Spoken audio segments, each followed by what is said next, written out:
Audio is just a bonus. You should turn off and read the book. 74. Mahamati once more asked the Buddha, Bhagavan, when you speak of nirvana, what do you mean by nirvana? As followers of other paths also imagine something. The Buddha told Mahamati, listen carefully and ponder it well, and I will explain this to you. Followers of other paths do, indeed, imagine something as nirvana. But what they imagine does not accord with nirvana. Mahamati said, may we be so instructed, Bhagavan. The Buddha told Mahamati, for followers of some paths it is the cessation of the skandhas, the dhehatas, and the ayatanas, or the absence of worldly desires, or the impermanence of everything they see, or the non-arising of any and all mental activity, or not thinking about past, future, or present states, or putting an end to all sensation, like the extinguishing of a lamp or a fire or the destruction of a seed, or not giving rise to projections. These are among their conceptions of nirvana. But nirvana, Mahamati, is not the destruction of anything. Mahamati, some think liberation is going from one place to another place, a place where thoughts of an external world cease, like when the wind stops. Some think eliminating the view of the knower and the known is liberation. Some see permanence and impermanence as liberation. Some see the different forms they perceive as the cause that gives rise to suffering, and they envision them ending. Unaware that these are nothing but perceptions of their own mind, they become afraid of forms and develop a deep desire to see no form, which they think of as nirvana. Some think nirvana is knowing what is indestructible among the individual or shared characteristics of internal or external dharmas of the past, the present, or the future. Some think of nirvana as the destruction of everything, including oneself, person, being, and life. Relying on the immature wisdom of followers of other paths, some see a primordial nature and a cosmic being, and between the two the cosmic being producing an underlying nature, which is likened to a kind of primordial force, which then transforms into tendencies, and the tendencies then acting as the creator, which they view as nirvana. Some say it is the end of good and bad karma. Some say it is the end of affliction, and some say it is wisdom. Some see a supreme power actually responsible for birth and death as nirvana. And some say there is no other cause of birth and death than giving birth to one another, and, due to their ignorance, they think this is nirvana. That this very attachment is the cause is lost on these ignorant beings. Followers of still other paths say finding what leads to truth is nirvana. Some see tendencies and the sameness of the combinations that tendencies give rise to, or the difference or both of these or neither, and think this is nirvana. And some see what nature gives rise to as nirvana, things such as the patterns in a peacock feather or a gemstone or the sharpness of a thorn. Mahamati, some think nirvana is understanding the 25 realities or upholding the 6 virtues that protect king and kingdom. Some see time as the creator and the seasons as the world, and knowing this as nirvana. Some say it is something that exists. Some say it is something that does not exist. And some say it is knowing what exists and what does not exist. And some imagine nirvana as seeing the difference between nirvana and whatever one is aware of. All these different fantasies advanced by followers of other paths fail to establish what they aim to establish and are rejected by the wise. Mahamati, all these conceptions of nirvana suffer from duality, and none of these conceptions of nirvana of other paths includes anything that arises or ceases. Mahamati, each of these nirvanas of other paths has its own doctrine, but none of them are based on the examination of wisdom. Such conceptions unsettle and disturb the mind, and none of them results in nirvana. according to what I teach. Mahamati. Nirvana means fully understanding that it is nothing but the perception of one's own mind and is not something that exists externally, and that it transcends the four possibilities.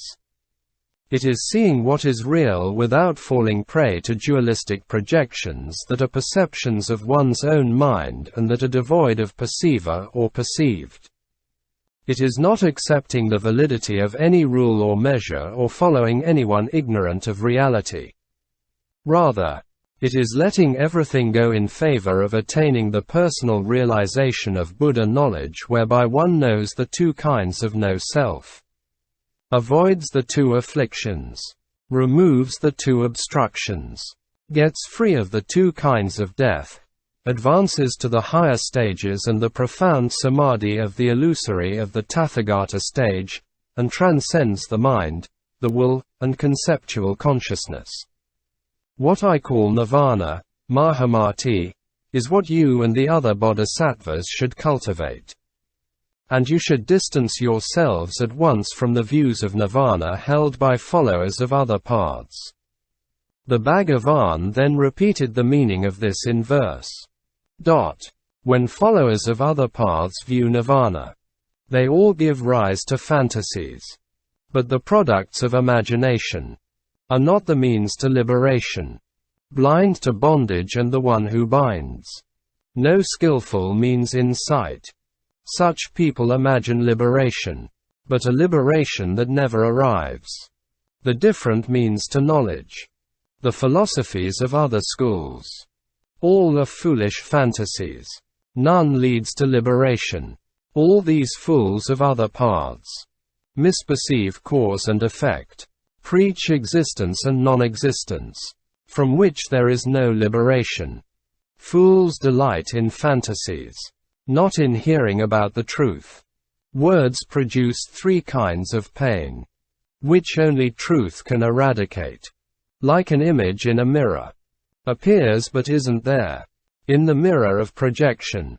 Fools all see their double. Who doesn't know the mind or conditions gives rise to projections of duality. Once they know the mind and the world, projections no longer arise. The mind is a multiplicity, devoid of seeing or what is seen. Objects appear and disappear, or so fools imagine. The three realms as projections. External objects as not existing. Perceptions as fabrications. Fools can't comprehend. All sutras speak of projection, but never get free of words. Because apart from language, there is nothing of which to speak. 75. Mahamati then asked the Buddha, Bhagavan, please tell us about complete enlightenment so that by better understanding the essential nature of a Tathagata, I and the other bodhisattvas might enlighten ourselves and also enlighten others. The Buddha told Mahamati, ask whatever you want, and I will answer accordingly. Mahamati said, Bhagavan, are the Tathagatas, the Arhats, the fully enlightened ones created or not created, the result or the cause, what sees or what is seen, what teaches or what is taught, what knows or what is known? Or are they different or not different from such terms as these? The Buddha told Mahamati, in regard to such terms as these, the Tathagatas, the Arhats, the fully enlightened ones are neither the result nor the cause.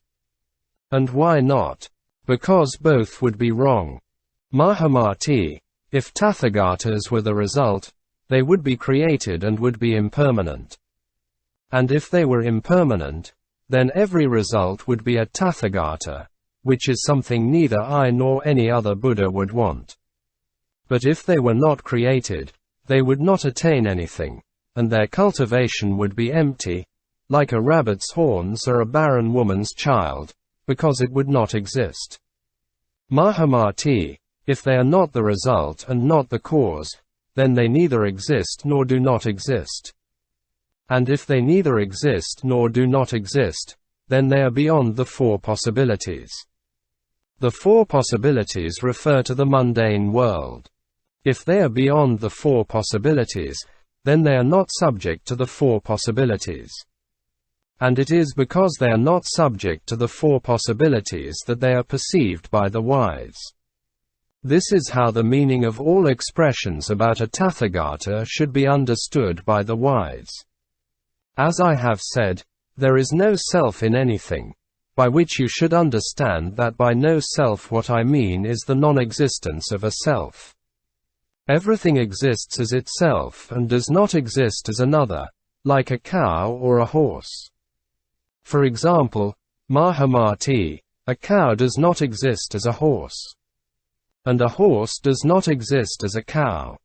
In reality, they neither exist nor do not exist, but they do not exist as themselves.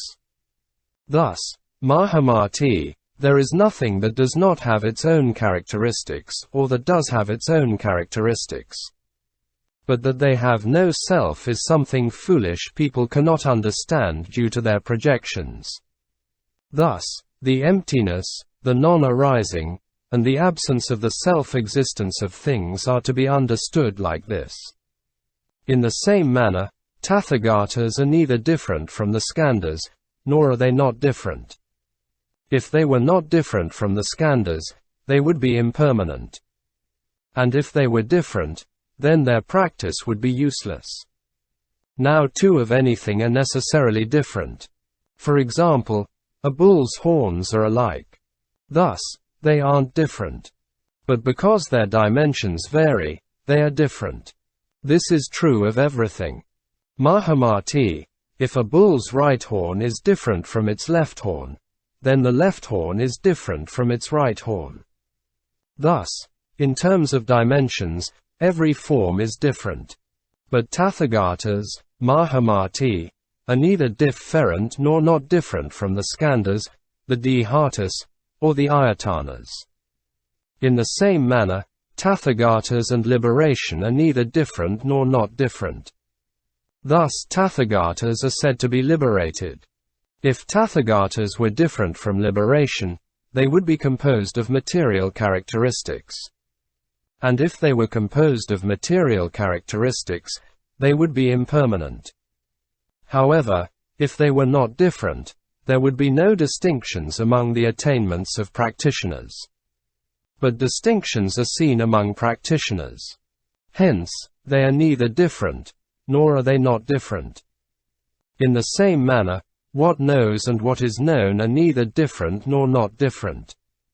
Mahamati, if what knows and what is known are neither different nor not different, then they are neither permanent nor not permanent, neither cause nor effect, neither created nor not created, neither perceiving nor perceived, neither characterizing nor characterized, neither the Skandhas nor different from the Skandhas, neither what speaks nor what is spoken, neither the same nor different nor both nor neither.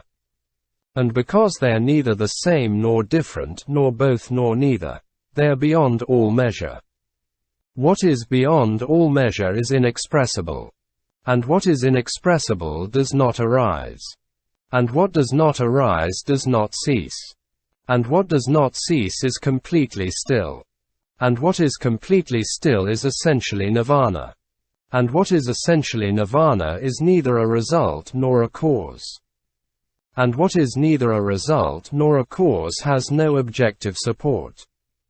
And what has no objective support is beyond the reach of all fabrications. And what is beyond the reach of all fabrications is a Tathagata. A Tathagata is complete enlightenment. Mahamati, this is what is meant by the complete enlightenment of a Buddha.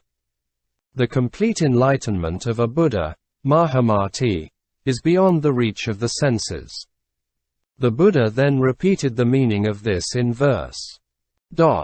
Beyond the reach of the senses. Neither a result nor a cause. Beyond what perceives and what is perceived. Beyond what sees and what is seen. The Skandhas, the Nidanas, and enlightenment. Don't view them as the same or different. If there is nothing to see, how can anything be distinguished? It isn't created or not created. It isn't a result or a cause. It isn't the skandhas or inside the skandhas. Nor is it anywhere else. Nor is it something that exists. Something someone imagines. Nor does it not exist. It is just like everything else. Because it exists it doesn't. Because it doesn't it does. Its non-existence cannot be grasped. Nor can its existence be imagined. Confused about self and no self. Mired in nothing but words. Those who drown in dualities. Harm themselves and the world. Who gets free from all errors. Truly sees my way. This is called seeing truly. Not slandering the guide. 76. Mahamati once more asked the Buddha, Bhagavan, according to the Bhagavan, the Sutras are concerned with what neither arises nor ceases.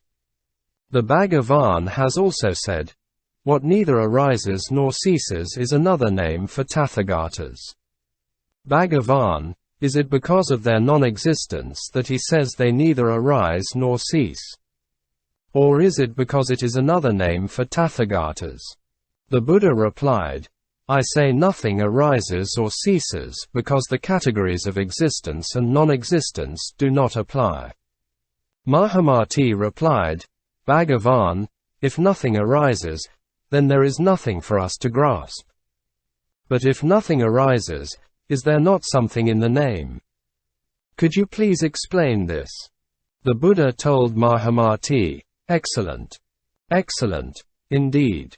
Listen carefully and ponder this well, and I will explain and clarify this for you. Mahamati replied, May we be so instructed. The Buddha told Mahamati, I teach that Tathagata does not exist, but also that nothing can be grasped in what neither arises nor ceases. Also, it neither arises nor ceases because it is not dependent on conditions. And yet, neither is it without meaning. What I teach, Mahamati, is that this is the name for a Tathagata's projection body. What does not arise is beyond the understanding of followers of other paths, Shravakas, Pratyeka Buddhas, or Bodhisattvas of the first 7 stages. Mahamati, what does not arise, is another name for a Tathagata. Mahamati, it is like with Indra, Shakra, and Purandara. Every such entity has multiple names.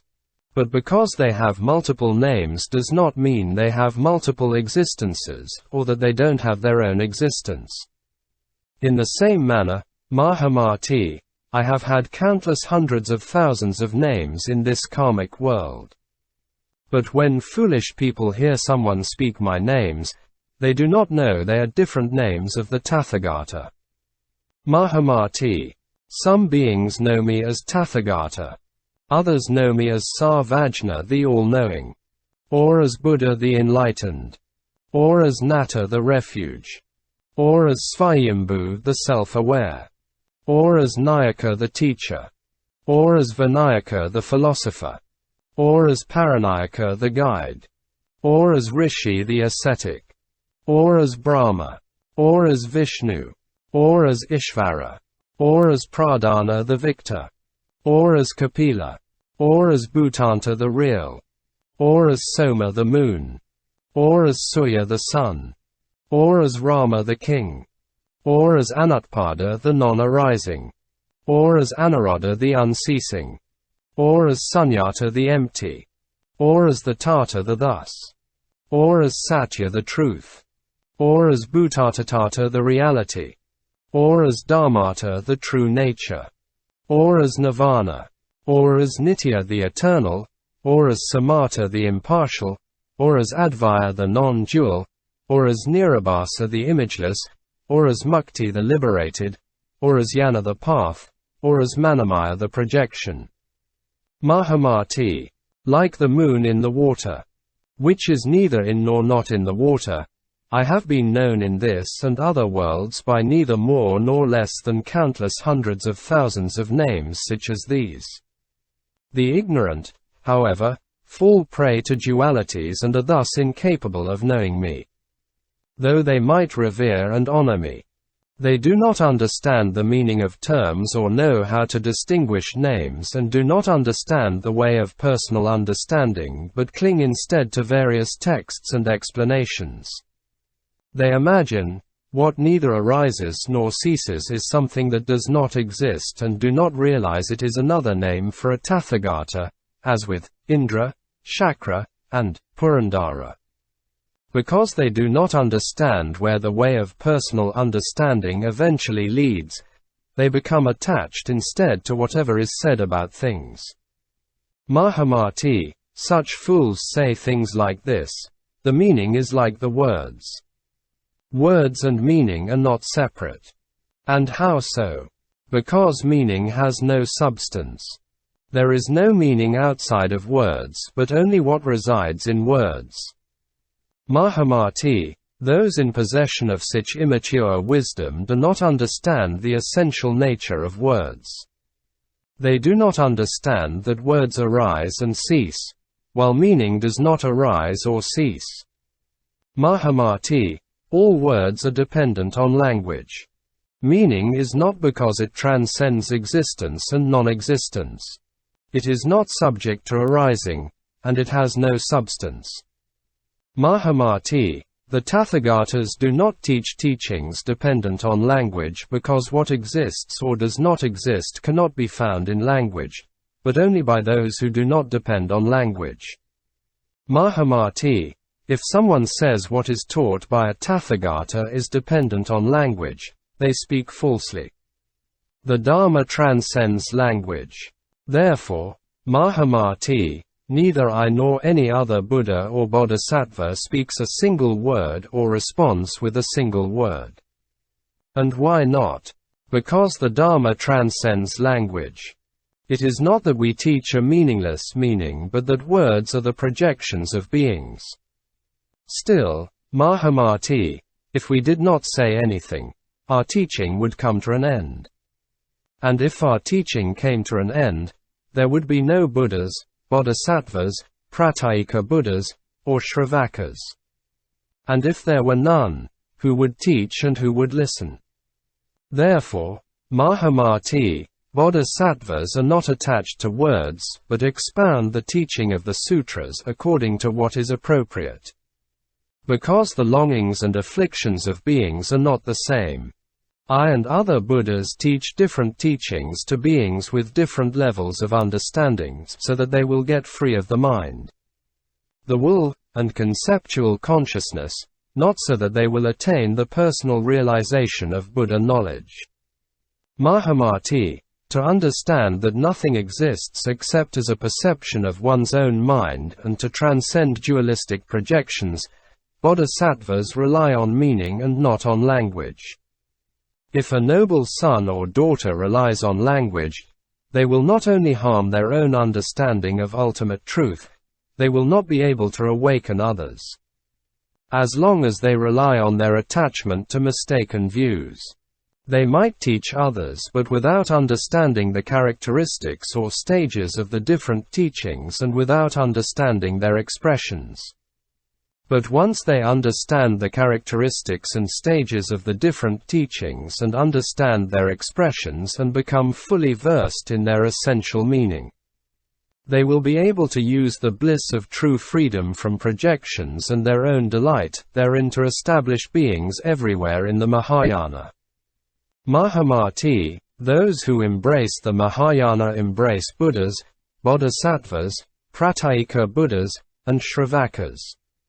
Those who embrace Buddhas, Bodhisattvas, Pratyeka Buddhas, and Shravakas, embrace all beings.